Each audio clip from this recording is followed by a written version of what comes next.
you were going to fix on day one, and they're not fixed. They've in fact gotten worse for many people. But yet, we can laundry list the different categories. Let's use sporting events for example. I talked about this earlier in the show, Sarah. This whole awful display and Donald showing up at the Ryder Cup and what that led to, and all the other just disgusting use of or wasteful use of our dollars to go to an event that, how much did it cost taxpayers for him to go there? And with all the security that comes with that, how much is this, what's it, the bailout to Argentina while farmers are going bankrupt? I mean, more people have been harmed and are going to be harmed by this administration than people have really sort of put a tally on yet. Right, and that is one thing that we've been writing a lot about with this shutdown, the looming shutdown that Trump and Republicans were planning on blaming Democrats for. And I saw it, like, most of the mainstream media was like, oh, yeah, Democrats are going to get blamed because, Republicans will say we're going to fire these people or we're not going to pay veterans. And then, boom, too bad, Democrats get the blame. And I was sitting over here going, you're just going to repeat their propaganda talking points without any context, that they have a trifecta of power right now, and that the only time we ever have these cliff-hanging, we're going to do a shutdown, is when Republicans drive that. They refuse to, usually they've been in the party of the minority, and that's the only way they could get the issues that they wanted to have to be addressed, because they weren't issues that the American public actually wanted. So they would use this threat and drive Democrats into being the only adult in the room and take care of business and protect the country. And here we are in this position. It's very strange for it to say Democrats have to stop doing that in order to get Republicans to do their job. Yeah. Because how long can you parentify this group of they're just Trump bootlickers at this point, right? They're not trying to do anything positive for the country. It's all about how to protect Donald Trump, how to protect the Epstein files from coming out, how to protect the corruption from being exposed, how to gaslight the entire world about the rising threat of right-wing violence in this country that is escalating and has started to escalate under Donald Trump's entrance into our political world. And that is all documented. Yes, they took a lot of that off the internet. They took it down but it's available on the archive, on the Internet Archive. And it's available in a lot of research if you dive into that stuff. But so that's all factual. And they want to tell this very different story. And that's part of why he's doing this pep rally. And one of the things I want to point out about this pep rally with the generals, too, is that supposedly it's about Hegseth is going to lecture people about the warrior ethos. Right. And ethos is credibility and character. Okay. So they're going to get a lecture from a man who is steeped in scandals, from sexual assault allegations that he paid off, that came with a police report that detailed that he took this woman's phone and locked her in a hotel room and assaulted her, and he called that consensual sex. Yeah. They're going to get this lecture on ethos from a man whose ex-sister-in-law wrote an affidavit accusing him of physical and verbal abuse to his second wife. He had a forced resignation from leadership at 2 veteran advocacy groups due to allegations of financial mismanagement and personal misconduct. He has been accused of multiple incidents of drinking on the job by a whistleblower, requiring colleagues to assist him. And this was, quote, an open secret at Fox News. This is the man Donald Trump has chosen to lead an entire department. Specific, and now he's going to our military. He has kept failing forward or failing upward as it relates to his positions. And we've got what is the number? 35,000 homeless veterans in America. And we've got a Secretary of Defense that's going to preach to our current military veterans about their loyalty and about ethos. We shouldn't spend a dime bailing out any foreign dictators or any countries, or, Sarah, building a ballroom when we've got homeless veterans in America that, that how much of that money, and I do this oftentimes, how much of the wastefulness of this administration and regime could be going toward people that are in need, whether they be homeless veterans or homeless Americans that are not veterans. That is just it's shameful.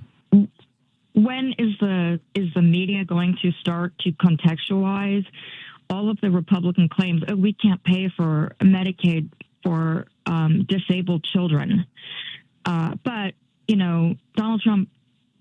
This is his brag. Some of the highest quality 24-karat gold used in Oval Office and Cabinet Room in the White House.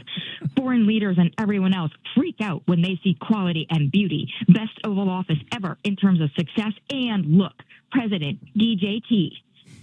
Like, that's what he's out here talking about as they tell us there's no money in what is supposed to be the quote best country in the world, right? Yeah, we're supposed to be the beacon on the country hill, that all those labels that are so far from that right now. And again, let's remind people, we're not picking on our country. We're not hating our country. We're saying let's point out the things that are problematic right now that are only getting worse because of this current administration. They're only getting worse. So I would like to say to that point, because I do hear that point a lot, and I think that's worked against people on the left for a long time. People on the left have been the only people really kind of willing to criticize their country. And I think, has that been taken too far sometimes? That's something we can argue. But then let's reframe that as a discussion right now. Who is more patriotic? People who are supporting the undermining and destruction of basic freedoms in this country and basic democracy, who are supporting an authoritarian regime, who are supporting the loss of due process on this soil, which is, without that, we don't have what everyone is claiming this country is. There is no freedom without that.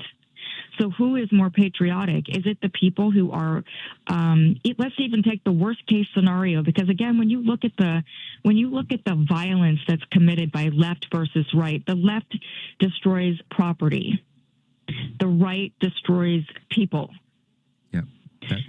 So, right, they kill people. The left destroys property. Now, I'm not advocating for property destruction, but if you have to choose between those two things as a form of protest, as a form of violence, right, of objecting to what's happening, if that's what that is. And I think it's actually political terrorism, especially when it's happening on the right, because it's designed to intimidate, to bring about fear, and to change things that they don't like. Yeah. Because the discussion about it isn't working. But at any rate, and a lot of times focused on bogus conspiracy theories, but at any rate, hurting a building, we should never conflate that, right? And that's what they're accusing of what's happening in Portland. And I wrote about that last night, and I said, like, first of all, the police there said that actually ICE is instigating these confrontations with protesters, first of all, but secondly, like they've had like top 30 people out there protesting, and that during the day you go there and it's peaceful. Why would we send, and the expense of sending National Guard troops that have not been requested and federalized troops to a city where the biggest thing they could come up with that isn't actually happening is destruction of a building. Is that really how? So that's what our freedom is worth. If a building gets graffiti on it or something, and I'm not saying that that's happened. I'm just using that as an example. If a building gets graffiti on it, then we are willing to say, yes, the president can overthrow all of our liberty and freedom. It's enshrined. It's protected. that makes this country free. You're supposed to be able to object to your government. And while people might not like the way that looks when it involves property destruction, and again, I am not condoning that, but that does not justify militarizing the streets of the United States of America. Without a doubt, Sarah. You're listening to Choose Views on WCPT, AM 820 in Chicago, WARR in Warren County, North Carolina. I'm Richard Chu. We're talking to Sarah Jones, who is just phenomenal. She's the editor, co-founder of The Daily and Politicus USA. And we're talking about a lot of things, but we're particularly talking about misuse of resources from this administration. Sarah, you remember during the campaign, a particular person said, if elected, Donald Trump will walk into that office with an enemies list. If elected, I will walk in with a to-do list. And that happened to be Kamala Harris. And so now we're seeing this Trump retribution campaign that's basically started from day one. And not only is this retribution on individuals, but it's also retribution on cities, which is going back to your point about Portland. This is retribution against blue cities or even purple cities or states because they haven't fallen in line with what he wants. But it's also an ongoing distraction from the Epstein files. And so give us your thoughts on that, along with the fact that Mike Johnson won't swear in the newly and duly elected representative in Arizona, Ms. Gravolia. Well, I would say to the first point about let's talk about Kamala Harris for a minute, and because I see so many bad faith arguments about her and why she didn't win the 2024 election. And so much of it is just purely made up. One of the things that but it comes from, big names, big pundits, media outlets. They say she didn't have an economic agenda. That is so not true. And it boggles my mind because I listened to every speech that she gave. I did not miss a speech that she gave. She talked about her economic agenda in every speech that she gave. Where were these people? What do they mean by she didn't give an economic agenda? And what I think they mean by that, Richard, because Jason and I talk about this quite heatedly, probably several times a week. We just discussed it yesterday. And I said, I think what they mean by that is that she was a Black woman. And they could not hear her economic agenda, just like they didn't hear Hillary Clinton talking about a lot of stuff they said she didn't ever address. They were too concerned talking about the pantsuits that they were both wearing, or their hair, or the voice, their voice tone, or their laugh, et cetera, et cetera, et cetera. Yeah, and the men that and they all the may have garbage, slept with, and all the garbage. Rather than the garbage they threw. Rather than hearing what she was talk saying. About economic policy. Yes, and I understand that this country is deeply misogynistic and racist, and I understand that a lot of average Americans aren't going to be able to hear her message, but I expect more from people in the media who are supposed to be looking for those things so they can inform the public, which they did not do.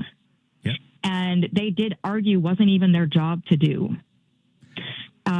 That is their job to do, and they failed to do it. And we know they failed to do it because out here we have in the public all these people saying that she never had this. Yeah. So. No, it was so untrue. And I've said this so many times that this was not the people that want to run around saying that she didn't have this, she didn't cover this, she didn't talk about that. I just asked myself, what the hell were you paying attention to? And on this conversation around the retribution, she said that was going to happen, and she line items so many things. It's sort of like it's almost like she covered too many things, and I don't mean that in a negative way, but there is so much to cover. She did her dead level best to check those boxes, and I know a lot of people want to say, well, we don't need to revisit all that she did. But when we see what Trump's doing, and she said that this was this would happen, just like Hillary Clinton did, it makes you sit back and go, how dumb are people in this country? How stupid are they? How unwilling are they to just lean into their racism, sexism, misogyny, nationalism, and privilege, and not really be willing to move forward? Because it was put out there for people to grab and take and run with. They chose not to. And, the other thing, Richard, is that just every day I think I have a moment where I just cannot believe that people lived through the first Trump administration and the way he mismanaged COVID. And they said to themselves, yeah, that seems like a great idea. Yeah. Let's do that again. And this time around, I'm sure I'm not alone with this, counting down the days that we have survived thus far, knowing that there is this huge stretch in front of us. Yeah. And will there even be a country left? I just envision this country in tatters because he is destroying the basic foundation, both in terms of ideology, in terms of aspirational, ideas about what this country stands for, and also the institutions that uphold those things. So I don't know. I mean, I think that people have to have a reckoning with why, when she said that about he's going to come in with an enemies list, why wasn't that even heeded? And then that brings back what Hillary Clinton said about, warning about the Supreme Court and what was going to happen. And of course that happened. But I do, as a woman, I do think the way that people cannot hear a woman when she's speaking, I have experienced that quite often in professional capacities and personal, I think. It's just mind-blowing to me that it's like, why? And sometimes I will say to people, I am literally using words to speak, and you don't seem to be able to hear them. Is there some language that you would like me to use other than English?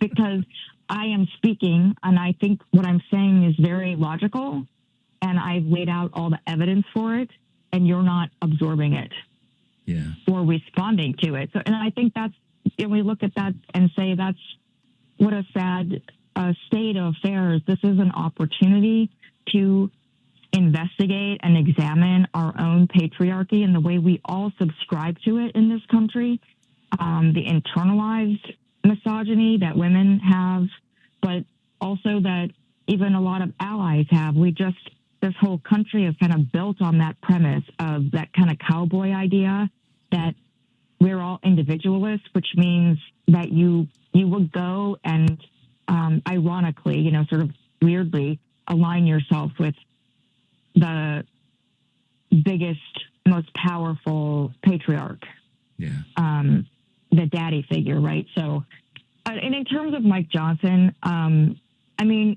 first of all, let me just say, the way Republicans manage to violate norms and undermine what is supposed to be the way that our Congress is supposed to work. And I would even, let's expand that. One thing they've really done right now, that they're not doing their job as oversight. They're just there to, be rubber stamps for Donald Trump. That's all they're doing. And so they need to keep any Democrat from coming in who might actually want to do the job that people are paying them to do. Mm-hmm. And that's no doubt. He just wants to delay that. And I think, we saw that with Mitch McConnell. It is absolutely outrageous to me, the way these norms get violated. And this goes back to the shutdown because of the way they justify this stuff to the media, and then the media just runs with their excuse. Yeah. And one thing that's not going to work, and I've been saying this about the shutdown, was I was telling Democrats, do not cave. They're already firing all these people. So that excuse isn't going to work. They've already fired so many people, and they already had a plan to continue firing federal workers. So that's not going to work. It's also not going to work to say, we're not going to send checks to X, Y, and Z, because guess what? You have people who cannot afford groceries right now. And when people are in that position, there's this there's a theory called Maslow's hierarchy of needs, that people will focus on their basic needs being met before they can ever think about things that are above that. And so your basic needs would be housing, food, these basic things that people cannot afford right now.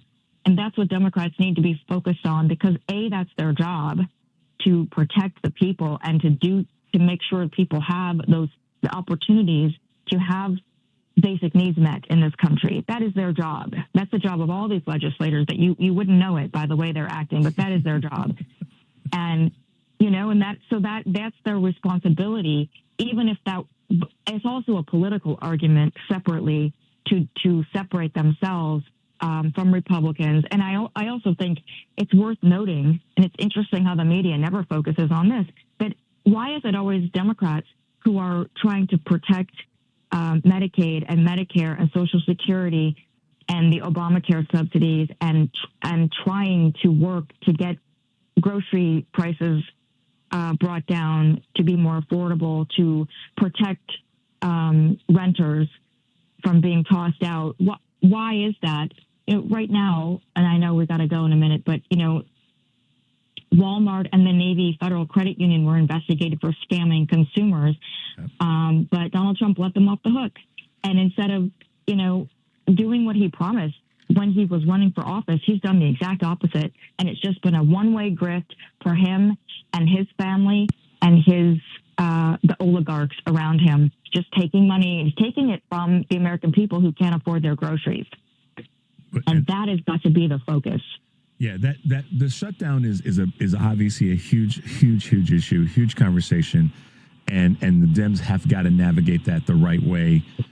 At the same time, it's one more spotlight on how much people allowed their bias to get in the way in terms of who they voted for, not just for the White House, but also for the House and the Senate. And that's now the fruits of that are reaping right now, and that revolution that needs to happen is right in front of us. Without a question, it is. Sarah, as always, you are great to have on, and I'm so thankful and proud that we get to work together. And I know that you've got a busy week in front of you. Hopefully, we can. We keep the barriers up and protect the people that we care about in this space. So thank you, Sarah, for being with us once again.